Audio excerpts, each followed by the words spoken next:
Welcome to another edition of the Conversations That Matter podcast. We have a guest with us today, Mr. Dirk Walstead, who has been kind enough to join us to relay an experience I want everyone to hear about. Many of you have heard me say over the past few months, perhaps even more than that, I think it's been maybe a year or more, that I've been saying a lot of people in situations that are very similar to Mr. Walstead here cannot find a church, or they're in an area where the options just are not good options. And it seems like a daunting thing to plant a church yourself, especially if you didn't have seminary training. There's a lot of things a lot of hurdles that we're supposed to go through before doing that, or so we're told, or so many of us think. And so here's the unique thing. Here's the story that we're going to be going over today. Dirk Walstead has been in this situation very similar to many of you, and he has decided to take this step of faith and plant a church. And I think it's an inspiring story. You can find more about it in print form by going to the link in the info section at discerningchristians.com/blog. But I'm going to let Mr. Walstead tell the story in his own words. So thank you for joining me, Dirk. I appreciate it. Yeah, thanks. Thanks for having me on. My pleasure. So I want to hear from you a little bit. Start from the beginning, because I know a lot of people are in your position. You didn't start out with the intention of just planting a church. You were in a church, right? And then something happened. So what happened? Yeah. So, I mean, I'll just say, like, background wise, to the church I was in, I mean, in many ways, I liked it. I liked a lot of the people. I liked, it was a sort of evangelical, non-denominational, reformed-ish church. But there were just things that were concerning. There were things that made me kind of question the direction the church was going in, question just the commitment to some of the things that I thought were important. Just some of the resources that were being pushed. I mean, one thing that was just huge alarm bells for me was just the amount of people like Tim Keller, for instance, that, I mean, I read some of his stuff and alarm bells are going off in my head. And that was kind of, but didn't seem to be going off for the rest of the church, certainly not for the church leadership. In fact, that was the book that was his book, Reason for God, was the book that was being pushed a year ago when we were doing an apologetics class. You put a quote in your blog here. Tim Keller, I guess, had one of the ideas, and I'm assuming there's a lot more than just this, but he said, "Hell is therefore a prison in which the doors are first locked from the inside by us and therefore are locked from the outside by God." And this was something that you kind of had issues with and talked to your pastor about, and the response that you got, and I'm assuming this applies to a lot of other scenarios as well, just was not satisfactory. Am I getting that right? Yeah. And I know I'd actually read previously, because I had spent a bit of time looking into Keller and had concerns about him several years ago, probably 4 years ago, I think now. And he actually openly talks about how you can't talk about hell with postmoderns the way you would talk about hell with more conservative traditional people. I mean, with those, you talk about it as a punishment, but with other people who are more into their sort of autonomy, you have to talk about the fact that it's sort of you doing it. You're, in some way, he's following C.S. Lewis in some of this, and he actually talks about Lewis in his chapter in that book. And I have real problems about that, because once you start saying, well, it's basically you're the one who sends yourself to hell. I mean, there's a sense that you can talk about that, but you may send yourself to prison, but the authorities put you in there and lock you up. So when I sort of voiced that to our pastor after, and this was in a class on apologetics, and I said, the problem with that whole sort of thing, particularly getting it from Lewis, C.S. Lewis, who I admire, but I said, he's not an exegete. There's no scripture here. It's just storytelling. And the response was, well, Jesus told stories. I mean, that's just completely unsatisfactory to me. I'm sorry, I'm not Jesus. We're supposed to be teaching the Bible, not telling stories. So. Right. And stories teach a lesson, and you can tell stories to, as Jesus did with parables, to lay aside something that's understandable in the in the temporal realm that makes sense of things in the eternal realm. But that's sort of a categorical error there, that, you know, if someone's telling a story and it's just false, it doesn't relay the truth. I mean, we'd never say that, you know, a criminal sent himself to jail. You know, it's the judge, it's the police, it's you know, the criminal justice system. But somehow we switch, and I've heard this same line before, and we start softening hell for unbelievers. We're playing around with doctrine, and I think you were right to have a red flag go up.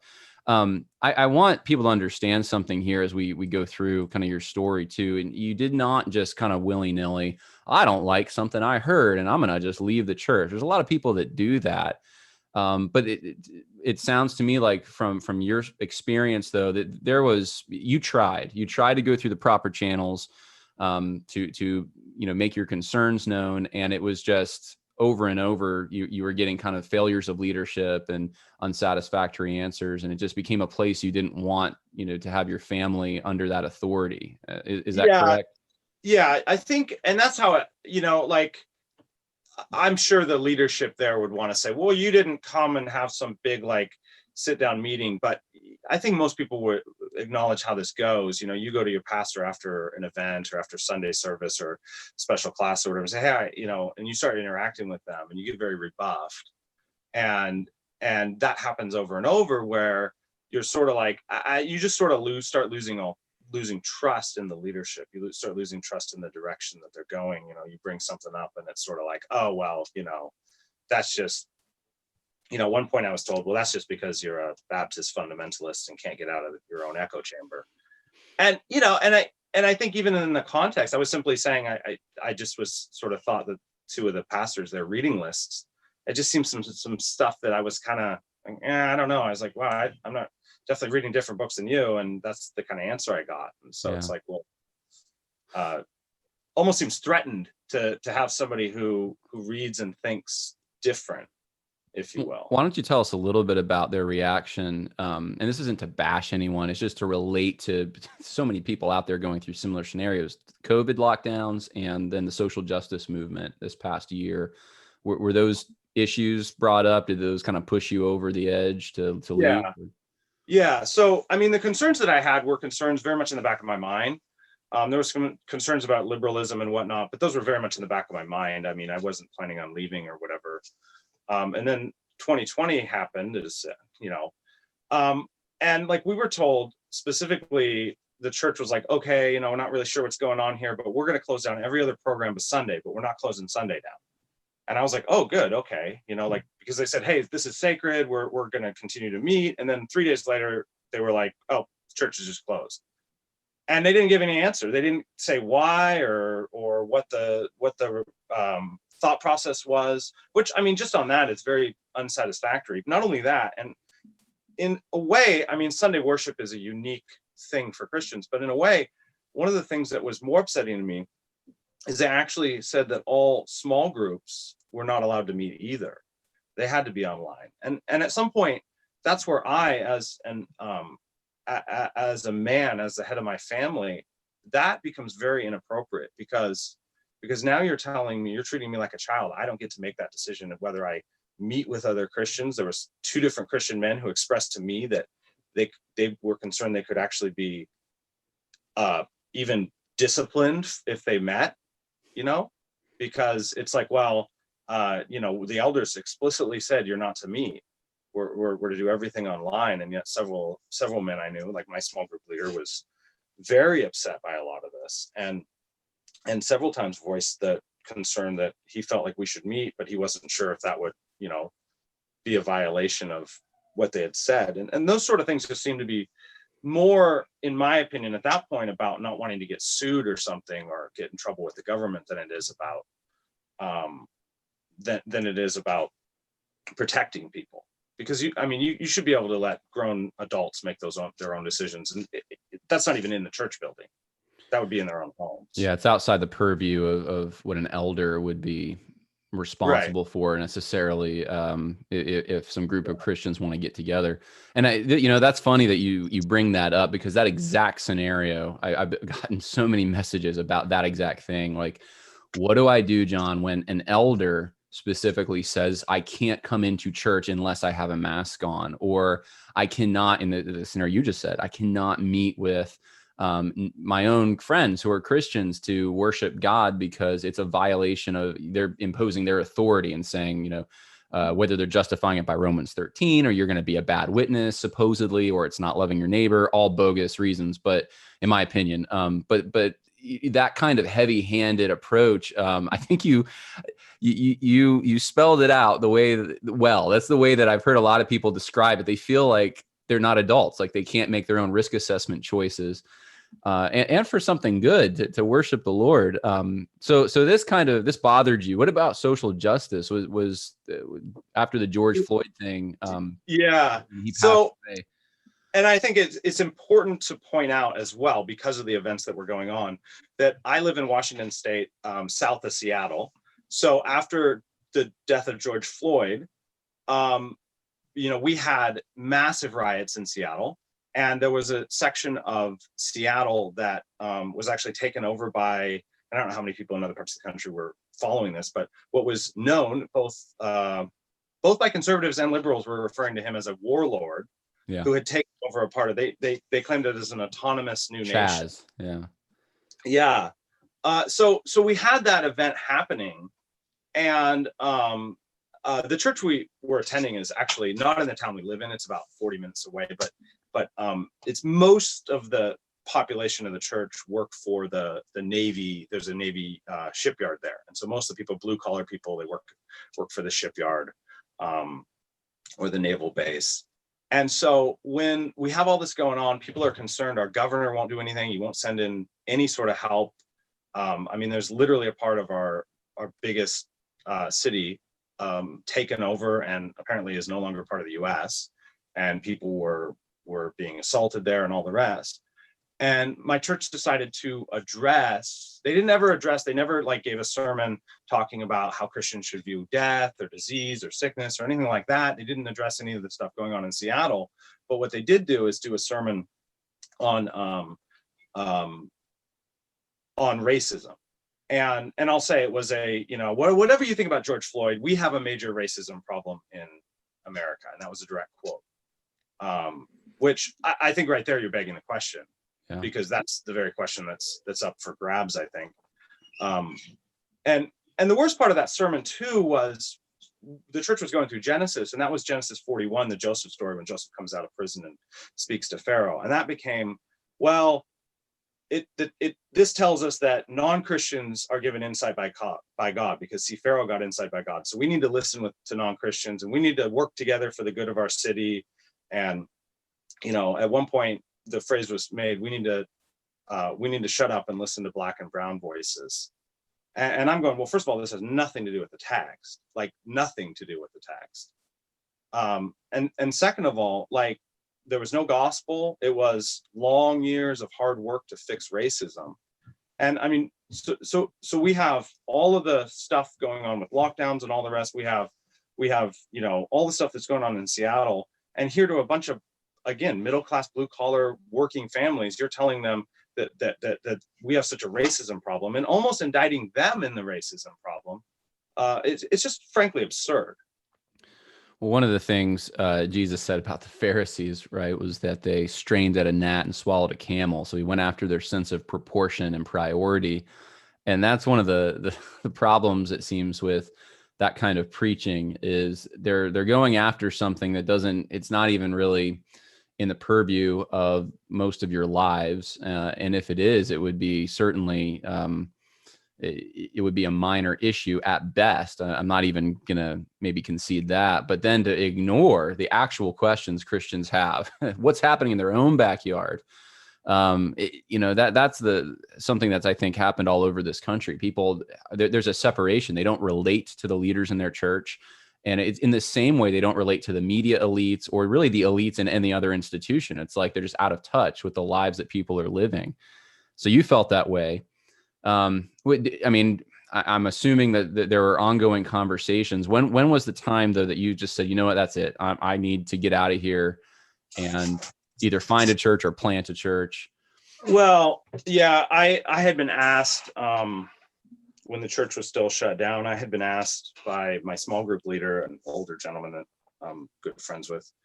He didn't feel like he could articulate what was going on, and his wife was really concerned that she thought this is so serious, everybody's going to die, because I mean, look at all the people she trusts, the way they're acting, right? So she was afraid, her family or whatever, her kids or grandkids are going to die. And my friend was more concerned that he couldn't believe this was happening.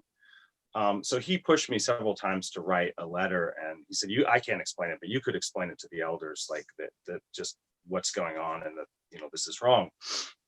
And I tried to tell him, like, I mean, I don't think you quite know what you're asking. But I did eventually end up writing a letter, and I talked about a bunch of stuff in that letter, issues that I had. But ultimately, my biggest issue was, I said, my concern, the thing that keeps me up at night, is that my children and grandchildren will not be able to worship freely. I'm no prophet, I'm not a son of a prophet, but I saw back in March where this was going. And I said specifically, when I heard places like Grace Community Church and others, I said, the church must not close, because this will never end if it does. And I got rebuffed by people who heard that. They didn't, that's just ridiculous. And so my biggest question was, is this even a concern for you? Are you guys concerned enough to lay your lives down for the sheep?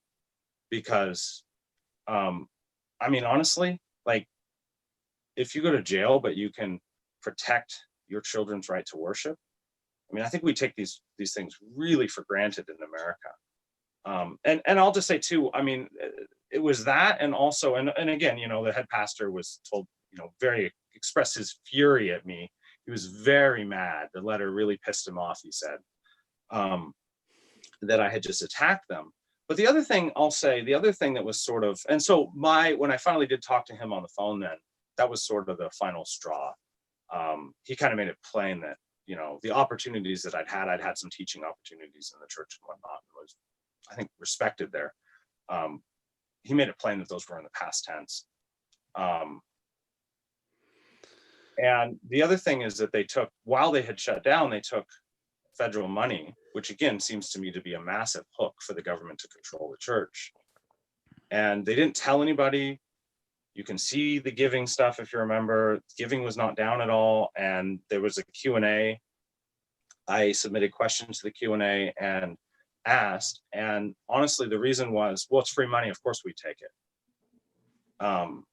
And so that wasn't brought. So I was like, well, wait a minute, you're locking their church down. And yet at the same time, you're holding out your hand to the same federal government that is, I mean, basically the government that's telling you can't meet.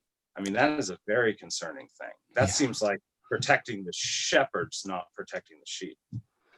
Yeah, I remember that. And unfortunately, a lot of people took that money it's, yeah.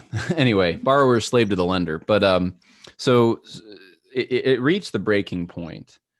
And then you did something some people would consider crazy. You decided to start a church plant, or a church. I'm not sure exactly what you're calling it. Tell me kind of went through your mind, and a little bit about your background, because you haven't been to seminary. I mean, what kinds of hurdles and questions did you have as you were considering this?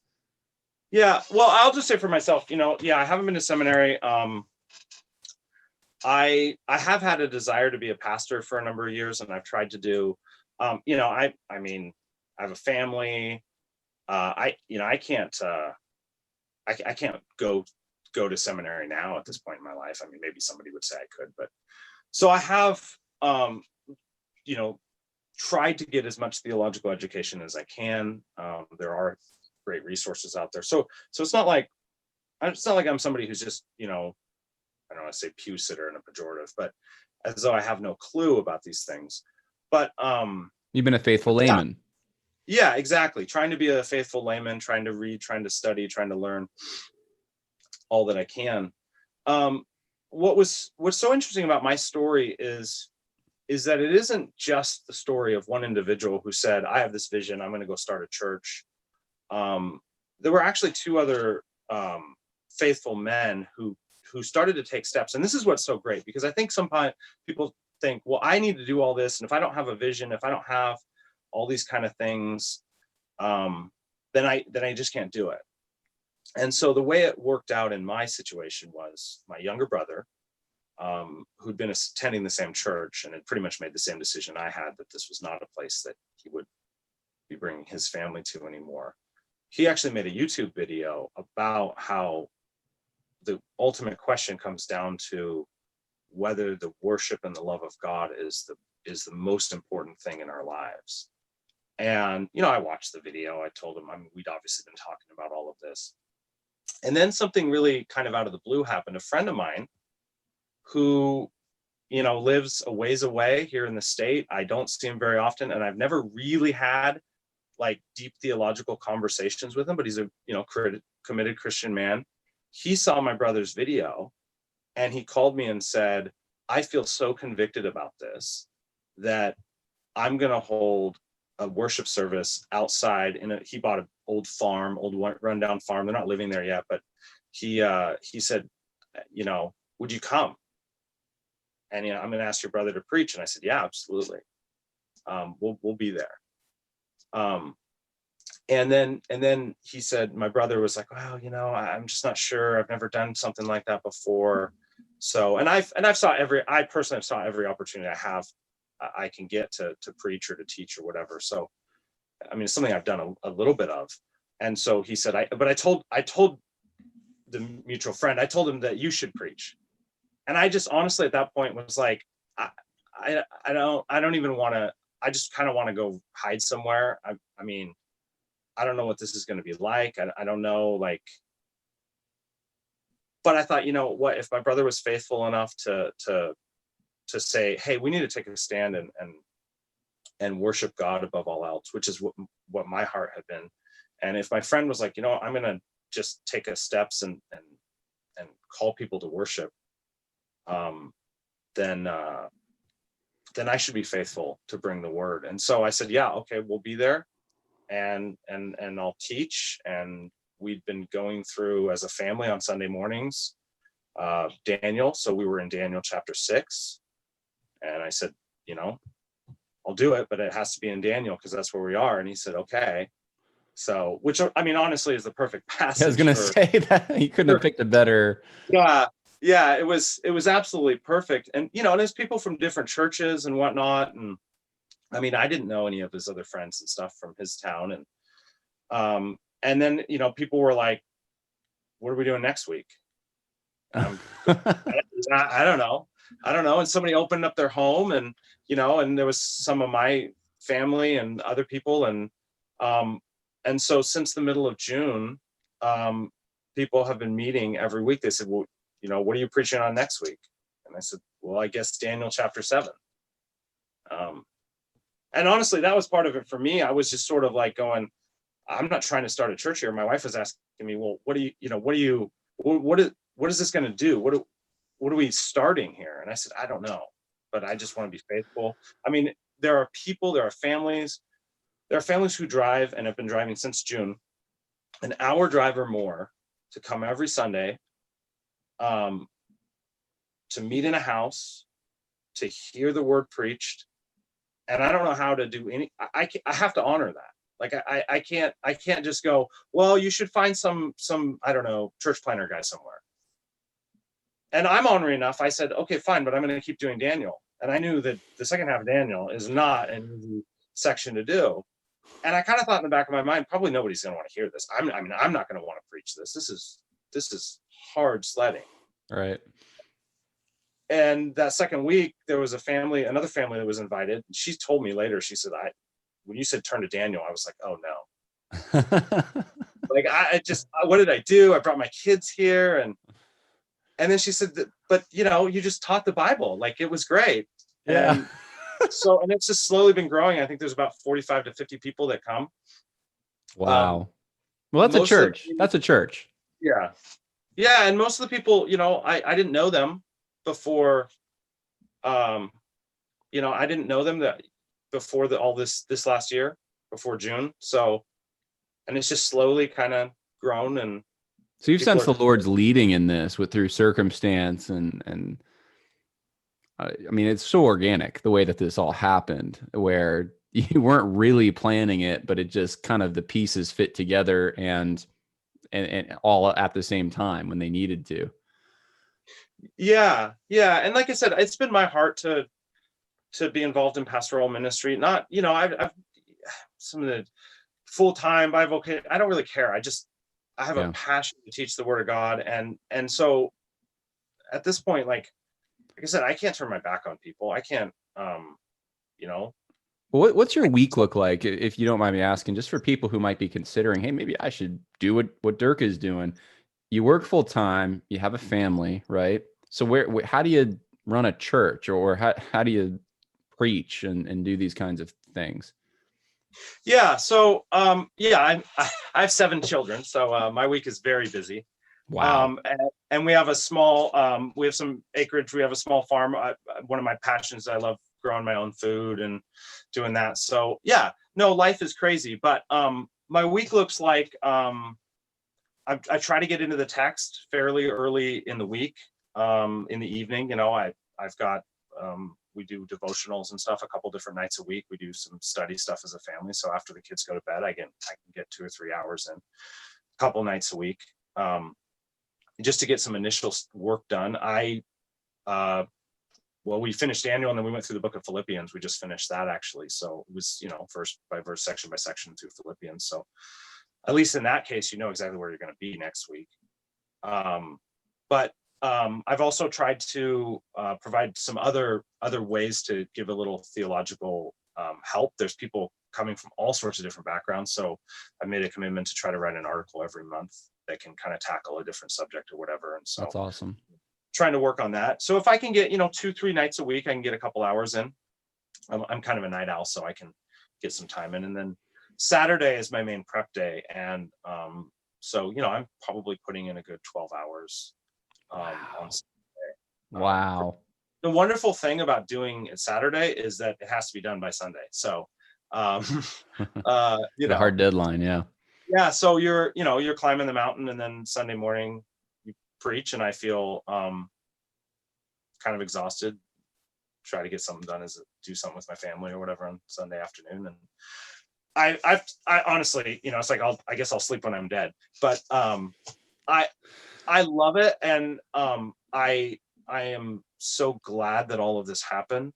I think that when people talk about burnout, I think a huge part of it is because they're not sure what they're doing matters. It feels like I'm just treading water, but I am seeing the people who are coming.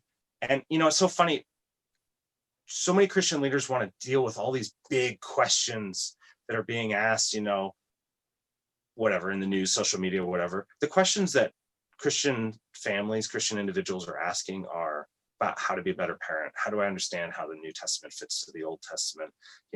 How do I talk to my friend who wants to become part of BLM and Christianize it? Like, those are the questions I got last Sunday. Yeah, they're practical. So, yeah, they're practical, and they're basic theology. And I think that's the thing. Like, sometimes it's funny, earlier you mentioned the whole thing about I can bigger, the picking out gnats. You just talked about picking out gnats. Oh yeah. I don't know if you've ever read, C.S. Lewis has an essay called Fernseed and Elephants, in which he talks about that there. I don't think I have, no. It's about theological criticism. And one of the things he says in there is that he says that that for shepherds, he's giving to an address of English Church of England churchmen. And he says in 1959, and he says that the study for shepherds is supposed to be the study of sheep, and only incidentally other shepherds. But he's making the point that the problem is that shepherds spend all their time studying other shepherds, right, instead of studying the sheep. Right. Now, obviously, as Christians, it's a little different because we're supposed to be following the good shepherd. But I think that there's way too much of that. How am I going to look in the eyes of all the people that matter? But honestly, for me, all the people that matter are the people who I'm preaching to. Amen. And those are moms and dads and kids, and they have just regular world problems. They are not honestly all worked up about I don't know, whatever. A couple of the men came to me several weeks ago, and they weren't doing this as a rebuke. It was just kind of afterward conversation. But one of them said, I don't come to church to hear about the latest news headline. Right. And another one, I'm so tired of hearing the 5-letter word, Corona, or COVID, or COVID, I guess. And it was just like, I do not want to come to church and hear about that. I want to come and hear the timeless truths of the Word of God. And it, like I said, we went through Philippians. It's so intensely practical. And it deals with, honestly, a lot of things that people are dealing with right now, but it does it in a timeless way instead of the headlines kind of grabbing way that a lot of people want to. I think we're motivated too much by what the world's doing instead of what, Let me, a few observations from what you just said. And by the way, amen. And I love to hear this. I think it's very inspiring for everyone who's listening. Number one of the reasons, the main reason to be in a church, right, is to use your spiritual gifts to be ministered to. That's the analogy of the body in 1 Corinthians 12. And it sounds like you were kind of hindered in that at the church you were going to before. You had reached a point where you weren't going to be able to become an elder, which was your desire, and exercise the spiritual gifts you have. And so that's one of the barometers, I think, and it's a really major one that people should be looking at when they're evaluating whether they should stay at a church or start a church, go to another church. Where can you invest the gifts that the Holy Spirit has given you to build up the body? And that was just one of the things I noticed that you were talking about. The other thing is how this kind of all came together. It wasn't you necessarily just going out on your own as a lone ranger and in a huff because you were angry. It was more out of necessity, and there was a confirmation that took place with people around you being blessed by it, showing that you actually do have these gifts because it's ministering to them. And you were telling me before we started recording, you don't have an official name yet. There's probably a lot of things you don't have that most churches, I've been through like NAM church planning classes and stuff. And it's so strategic. Don't ever go to one of those things, by the way. If you ever have an offer to go to like a NAM church planning seminar, please don't do it. It'll probably just mess up whatever you have going on. But there's like a whole formula for kind of what you're supposed to do first. And you don't have like a hip, cool website I can send people to. But a lot of the things probably that you do need will, in time, God will provide those things and you'll be able to kind of put them in place. But you have the simple things, the necessary things, the things that actually, make a church, it sounds like. The fundamentals I'm saying are there, and you're getting back to kind of like the basics of just worshiping Christ. And final observation here with everything you just said, and I'd like to get your reaction to this. So it seems to me that the deck is being reshuffled because of all this, that it's not so much whether or not someone is maybe even a Presbyterian or a Baptist or a Methodist. It's people are coming together. True Christians are being kind of like separated from either false Christians or compromised churches, etc. And there's a hunger for just simple things like worshiping God together, like we're supposed to as Christians. Not going down the path of the social justice religion and sticking with orthodoxy. Like these things are so basic and fundamental. What does the Bible say about justice? What does the Bible say about salvation? What does the Bible say about guilt and forgiveness? And like, it's transcending denominations, it seems like. So I want to ask you, what do you think about that? Do you have people coming from, you said you have people driving for hours. Are they coming from all sorts of backgrounds because they just hunger for that pure milk? Yeah, absolutely. That's the thing. Yeah, there's people from all sorts of different backgrounds. It's something I wanted to be sensitive to, because I think sometimes, you get in a particular context. I'm very much would identify as Reformed Baptist, probably would be the best descriptor. But I think sometimes we're almost like you get in this little echo chamber and you start arguing about things no one else cares about. I mean, I've been in those. I know. Yeah. I mean, I have a friend who became a Lutheran, and suddenly in conversations with him, I'm starting to learn about all the Lutheran shibboleths, and I started listening to podcasts by Lutherans and stuff. And I was like, man, it sounds exactly like the Reformed or the Presbyterian, whatever shibboleths. And some of that, like, I don't want to say those things don't matter, because I think they do matter. They can help shape the direction you're going in. You make certain observations or whatever. But I think like you need to have the core things right. And the core things, like, I'm absolutely committed to expositional preaching. And if I'm going to be in any way in leadership, there's going to be a text, and the sermon is going to be out of that text. And the main point of the sermon is going to be the main point from that text. Mm-hmm. Every week, I will die on that hill. Amen. That doesn't mean you can't do something topical. We're doing a slightly topical kind of a quick kind of overview of the biblical story from creation to Christ to consummation in 7 weeks. Which I think is a good background. Just a kind of good, like, what's the overall story of the Bible? But every week there's a text, and we're working through that text. So like I said, there's some things like that I'm willing to die on those hills. But I think, ultimately, I don't want to say denominations or denominational distinctions are not important, but it is something I have thought about. I think that we need to keep the main ones and the important ones. I saw something recently that was talking about Eastern Orthodoxy and Roman Catholicism and Anglicanism and all the different forms of Protestantism. We all just need to band together because we all love Jesus and fight against communism and the social justice movement and everything. And I saw that this morning, and I thought, I actually think that scares me just as much as the current social justice movement, because we need to keep the things that are worth dying for, such as the gospel, at the forefront of what we're doing, and maybe argue a little less about baptism, if you will. Sure. Yeah. And I wasn't suggesting an ecumenical move at all. And I know you're not, John. I just think that's where I think being clear to people, like, yeah, like, an Arminian and a Calvinist are brothers. Sure. But somebody who's a committed Roman Catholic isn't, and why is that? And being able to articulate that. And I do think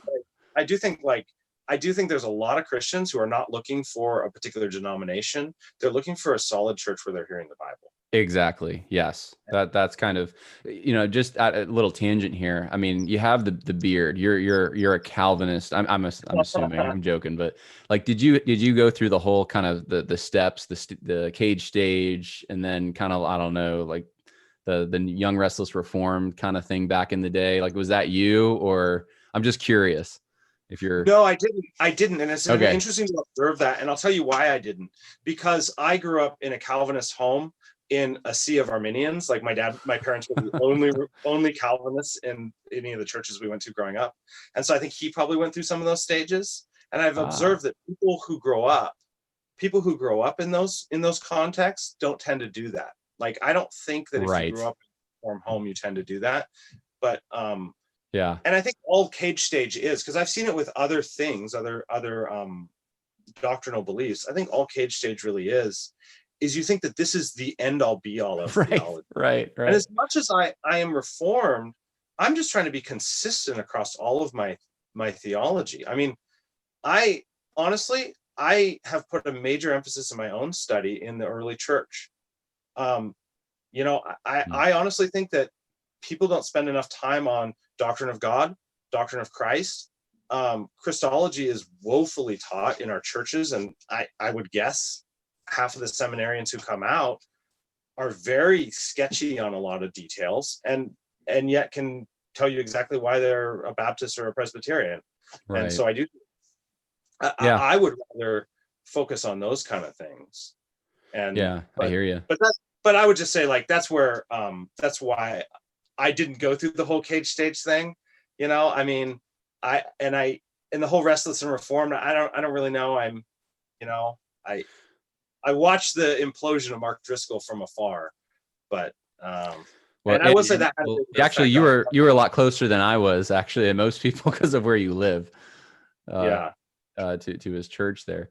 But Well, I was gonna say, I don't think I fit the stereotype at all to a T, not in the least. But there was a time that, I don't know, 12 years ago maybe, where I had kind of a, I really liked John Piper, and I liked some of these reform guys, and there was a sense in which I thought, well, as long as you have that down, everything else just kind of falls into place. You understand predestination, and what happened, I think it was a few weeks ago, my brother and I were at a Pentecostal church because we were doing this project, not attending there as a regular attendees or anything, but we were there for the documentary, the Nini's Deli documentary, actually, I'm standing there and I'm almost weeping, and that hasn't happened for a while. And I'm in this church and I'm thinking, they're just talking about this, singing about the simple truths, and I'm like, these are my brothers, these are my sisters, and they're, I don't know, they're just worshiping God freely. People didn't really have masks on in there. And they're very adamantly against the social justice stuff. And I was like, I may have like some theological disagreements with them on things, but these people, they have the gospel, and that was very clear. And so anyway, that's just my little personal experience. But I sense that in the last year, because of those two issues, like the COVID lockdowns and then the Black Lives Matter stuff, it's pushed a lot of believers who just care about the basics together, and it's revealed some things cross denominationally. Yeah. And I'll say it has been an interesting thing, because again, there's people coming from different churches, different towns, different churches, different backgrounds. I have actually been amazed at how much of a reformed sort of, like, oh man, I started watching every Vodi Bakum sermon. This one lady started telling me, and I think she was watching mostly because he was talking about parenting and that kind of stuff more. But and then I started watching Paul Washer, and then, and so it has been interesting how many people, I would say there's definitely a reformed-ish vibe to most of the people that are there. But I think that's mostly because they've been searching out for good Bible teaching, if that makes sense. Yeah. Right. Not because they checked particular boxes. And I would want somebody to say, I would want them to be convinced of Reformed theology because it's what the Bible teaches, not because it's, part of their denomination or whatever. I mean, there's a lot of people who are part of denominations, and if you ask them why, they don't hardly know. Yeah. It's just what they grew up in or whatever. So, well, what advice would you have for people, whether they're Methodists or Baptists or Presbyterians or whatever, and they're in a church and they're going through a similar scenario? I mean, what would you tell them if they're having the same thoughts that you were having months ago? Should I church plant? What should I do as a result of this? I don't know if there's any specific questions that you'd want them to ask themselves or steps you'd want them to take. Yeah. So, let me just first start out by saying, like, if it's something that somebody is thinking of doing or because I heard other voices, other people saying, oh, it was just going to start a church in the area or whatever. But that's very flippant and easy to say for somebody, A lot of work. My sister-in-law just, we should start a church. I'm not saying that she was being flippant about it, but it's easy for her to say. It's hard for somebody who's going to, it's a lot of work. I mean, even if you're not doing all the stuff that evangelicalism thinks is important, if you're just preaching and teaching every week, it's a lot of work. But I would just say, number one, if it's something that somebody is thinking about, they need to make sure they're actually qualified. And they need to be qualified according to the standards of what an elder is. That's really important. But also they need to be theologically qualified. It specifically talks about not appointing somebody who's a recent convert. Right. And I think that applies too. If you've just suddenly got into theological study in the last 2 years and you're all on fire, you might need to assist somebody else for a little while. I don't want to give anybody the idea that I just got, a bug in my hair 6 months ago. I have been studying and reading, and there's a lot. I mean, there's some great online resources. There's ways to listen to seminary classes. There's ways to do a ton of study that aren't in seminary. And so if somebody thinks that they want to this is something they would want to do, they need to make sure they're qualified. They need to make sure that they're actually able to teach, and that they're not going to be ashamed of what they're saying. You know, there's a, and that's, I'd say, the number one thing. There's the great story about Isaac Watts, the father of English hymnody, and he was walking home from church one Sunday with his dad. His dad was a minister, and he was complaining about the music. And he was saying, the music is so terrible. And his father turned to him and said, don't complain unless you can do better. And so he set his mind to it and said, I will do better. And I would just say that, like, it's really easy to make pot shots and stuff. But if you're saying, hey, this isn't really biblical preaching, this isn't this and that, then you need to make sure that this is something that you can actually do better, that you can actually teach, that you can actually provide direction. It's not enough to tear down. We have to build up. So are you saying that most of the hymns in our hymn book are there because someone took a dare? Well, he might have been the most brilliant hymn writer of all time, but but that story really is something that I've thought a lot about. It's not enough to just simply, like I said, criticize. You have to actually say, let me set an example for what this looks like, for how you deal with texts and all that.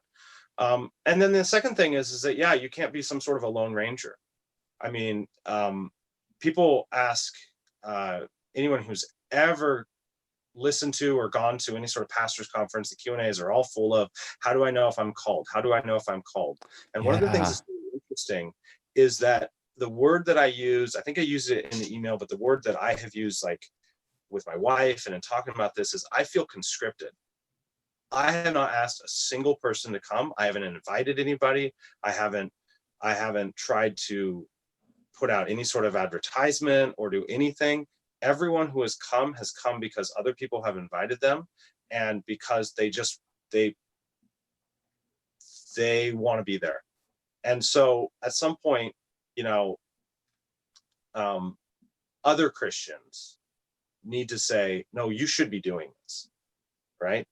I mean, we've been meeting for about a month, maybe, sometime in an open field. And several people came to me afterwards and said, is this just going to end when COVID ends? I can't go back to my old church. Like, I can't, like, I just want to take my family somewhere where we can hear the gospel. There was a family that had already been left their church because of liberalism and was looking for it. Yeah. So she was like, her and her husband were like, we like, you got to keep doing this. And so I think that's the thing, is like it'll become apparent whether you are called to do it or not. I mean, this didn't start out as something like, oh, we're going to start a church. This was one Sunday. And it went from there, one Sunday in a field. So, well, praise God. I'm so glad. And I'm assuming you're not in a field now. It's winter, right? You got a place to. No, we're very much not in a field. Okay, good. But there's something people should try it on occasion. Just being in a field. I mean, some of the, I mean, one of the wonderful things is it just comes back to, I think you said this earlier, church becomes what church is supposed to be about. Yeah. I actually loved it. Things. Yeah. When we first, when COVID lockdown started there, we attended a church a few Sundays that was in a field, and you're supposed to do like the drive-in thing. And like, you just like, hardly anyone actually honored it. Everyone gets out of their car and they're hanging out anyway. And that it was just, I had the same sense you're talking about, where I'm just like, wow, this is really stripped down, but it just felt, I don't know, there's just something about it that was refreshing. So, and I get what you're saying. Now you're, see the location again. I forgot where you are. Gig Harbor? Gig Harbor, Washington State. Okay, yeah. Gig Harbor. So if someone's curious, if they're just in your area, they happen to be listening to this, we put your blog or the email you wrote, we kind of reworked it into a blog, and it's on discerningchristians.com/blog. You put your email there for people to communicate with you. Anywhere else you want to send people if they're interested in helping out with the ministry or attending? Yeah. So we don't have a website. Gosh, we don't even have a name yet. So I can't do any of those fancy things. The church at Gig Harbor will be New Testament about this. Yeah, that's right. I personally, if they want to contact me, I can give my email, and I actually just got on Gab about a week ago. So what's your Gab name or screen name, whatever? Dirk Walstead. It's just at Dirk Walstead. Yeah. Okay. All right. Well, that is your name, so I guess There we that's go. appropriate. Yeah. So I'll put that in the info section as well. If you're on Gab, you can go follow Dirk Walstead on Gab. You can email him. We'll put that in the info section. And how can we be praying for you as you're continuing forward? Yeah. I mean, I'd say one of the biggest things, the biggest hurdles that the church has, probably in the next number of months, is just more defining the leadership. Okay. I think that's a hard thing, because a church is not a leadership of one. There's a plurality of leadership, and so that's something I've been praying for, that the other men that would clearly be called and as elders, that would become clear, and that would be clear to everyone. I don't want some sort of politics power move, but instead people go, no, these are the men that should be leading this. And just, it is a grind. So just pray for myself and the other people that continue to be faithful. So. Well, Dirk, I appreciate you being willing to take the time you have and give it to us to hopefully inspire some people out there, maybe to follow in a similar step, or give them some direction of how they can be thinking about this. Check back in with us, please. Let us know kind of how things progress, and maybe it'll even turn into you being full time doing this. I don't know, but sounds like the Lord has his hand on you, and in that area, the church is still the church. And that's a beautiful thing to me, that believers are still gathering. They're finding ways to do it. And you can find out more by going to the Discerning Christians website. In the info section, we have Dirk's blog there, and as well, we're in beta testing now, but I'll give some instructions at the end of this video for people who want to get involved with that. So are you on it, by the way, yet, Dirk? Or do you have a profile there? Yeah, I looked at it the other day, but no, I gotta create a profile still. So. Oh, okay. Yeah. Well, it's real simple, obviously, if you looked at it, and it'll just basically have a map, and it'll be, here you are, and other people who kind of agree with the statement of faith are in the same area. But anyway, yeah, we look forward to that. So God bless, and let us know kind of how things progress. All right. Will do. Thank you. All right. Bye now. Well, as I stated in the video, I would really like to elicit your help. And if you could register at discerningchristians.com, it would really help us out perfect this site. What I'm going to do now is give you a little tour of what we have, and then explain how you can help us make this better. So we're in beta testing now. Doesn't mean you can't sign up, though. I'd really encourage you to do that. If you're someone who just says, I just want all the kinks worked out first, I want to make sure this is up and running, and then I'll sign up, that's fine. But if you want to help us test this thing and get this thing off the ground, I could really use your help. So here's the tour first. Let's just go through this. Here's the front page, gives you a little information. You can scroll down.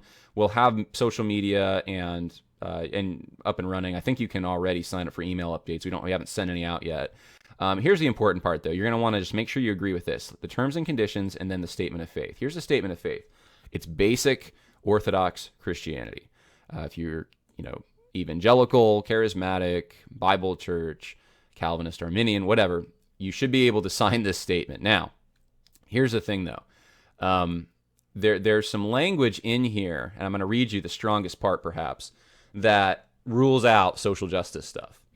And it'll rule out cults and that kind of stuff, too, with some of the other language. But here's what I want to focus on. Here's article or section 2, whatever. Says, I believe in biblical justice and objective truth. Now, I'm going to stop. You might think, well, what does that have to do? Why? That's not in most statement of faiths that I read. Well, no, it's not. But the reason that this is in there is because this is where we're being attacked. Biblical justice and objective truth. Now, how is that related to the gospel? Well, if you get justice wrong, Christ died to satisfy God's justice. If you get that wrong, if you don't understand justice correctly, if you understand it incorrectly, you can really warp the gospel. And then objective truth. If you don't believe in objective truth, there is no gospel anyway, right? So these are important things. So that's the positive. Here's the negative. I reject Marxist and postmodern inspired critical theories which contradict Christian doctrine by undermining objective truth, inspiring division in the body of Christ, promoting inequality before the law, and corrupting the gospel. I reject standpoint epistemology, identity politics, socialism, and works righteousness as elements of a social justice religion which stands opposed to the gospel and teaching of Jesus Christ. All of these elements are backed up biblically, including equality before the law. That's not a political concept. That's something that came, originally. It's something that came from Scripture, came from a basic understanding of what justice is from the Bible. This is as far as I'm concerned, Loctite. And there's more language to that effect in it. So you're going to want to read that, make sure you agree with it. Then what you're going to do is you're going to go, and I can log in, but you're going to want to sign up if you haven't. So sign up is very simple. You're just choosing a password and a username.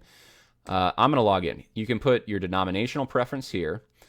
And then you can put your looking location, where you want to find a church, the area you're looking, and then where you live. So I live in Lynchburg, Virginia. Type that in, Lynchburg. Submit. It's there. Now, I also added an organization here. I'm going to show you that. If you wanted to add an organization, this is actually where some of you who are pastors or have authorization from your church to do this, make sure you get permission. You can go to create an organization, and let's say you're doing a church plant. It doesn't come up on whatever this is, leaflet or whatever. If you type in, let's say I type in Grace Bible Church. It's automatically going to start coming up with different Grace Bible churches. Well, let's say you're not on there. Manual entry. Manual entry, you're going to put the name, Grace Bible Church, where it's located, and then for create position, this is just going to tie you to the church. I'm a layman, let's say. Layman, description, I serve on the deacon board. You can put whatever you want here. It doesn't have to be specific. I just want to put this church on the map, and then full-time, part-time. Now, if you're the pastor, you might want to, I'm the pastor, and here I'm a full-time pastor there. So it'll tie you to the organization. Now, I'm going to go to the map here. And the map, as you can see, I'm in the middle of the ocean here. But if I want to put my looking location, it's going to take me to the Hudson Valley region of New York, where I've already put a church. That's an organization. Boom, click on it. There it is. And all you need is the contact info. You don't need anything else. How do you get a hold of this church? They agree to that same statement of faith. Now, if I want to go to my looking location, I'm going to click that. It's going to take me to where I live, Lynchburg, Virginia. And let's see here. Let's see. I'm going to do the search feature. I'm not sure why other stuff isn't coming up. Here's another thing you can do, though. You can go to the search feature here. Lynchburg, Virginia. Boom. I want to search for people in Lynchburg. There's someone right there in Roanoke. Steve. Click on it. Oh, there's his email. I can connect with him. Let's say I'm traveling to South Africa. South Africa. No, not that. Hold on. That's not South Africa. South Africa. It's going to take me to South Africa. I'm traveling there for the weekend. I want to find a good church. Oh, here's someone who can help me out. Let's say I want to look for a church. I'm going to Keene. I'm just putting in the places I know there's stuff. Keene, New Hampshire. Let's see if there's anyone in Keene, New Hampshire. I'm going to be skiing for the weekend. I'm going to be staying in Keene. Yep, there's a church, Crossway Church. Click on it. There we go. So this is how this works. And I think it's going to be very beneficial. Now, we want your feedback. This is why we made this, is to be helpful. So you can go to a map. You can go to a location, and you can say, let me search in a location here. I have no clue if there's anyone in California in this area. Oh, there's someone. No, that's for some reason. I think that's why I was having issues earlier. I think my VPN is showing up that this is where I am in Los Angeles. But let's say there was 30 people in this area, and Burbank. 30 people in Burbank. We don't have a good church in Burbank. Now I'm saying that hypothetically. There probably is a good church in Burbank, but we want to form one. You can start connecting with those people if there really are that many people in Burbank. So what I'm encouraging you to do is to start populating this map, and then you can connect with people. And here's the important part: we're in beta testing. So what I want you to do is go to the info section of this video, and you're going to see an email there. It'll be on the top for Craig. Craig's the one who's designed this website. He's the one that you want to thank. First of all, thank you, Craig, for taking your time, putting this together. Here's a suggestion I have. And any suggestions or problems, kinks, things you run into, things that would make the website better, you think, let Craig know. Again, we're not trying to do Facebook. We're just trying to connect people. That's what this is about. Now, here's the last feature I'll show you where we are doing a little extra, I guess. We have a blog now. We're going to be wanting people to submit entries for this blog as well. We have our first one, which is the story of Dirk Walstead. You can send that to friends, say, hey, have you thought about maybe planting a church? Here's what a layman did. So we are in the process of forming this thing. You can help us out, though. So if anyone wants to get in the beta testing mode here, put your profile in there, put your church in there or organization, and please. And please don't put your business, by the way. I thought about this. Don't put your business, I have a Christian plumbing company. No, we're looking for churches. If you have maybe a seminary or a Bible school or something that you have permission to put in there, you could probably put that in there. But that's what this is for, just so you know. So I appreciate it. Thank you in advance, and God bless.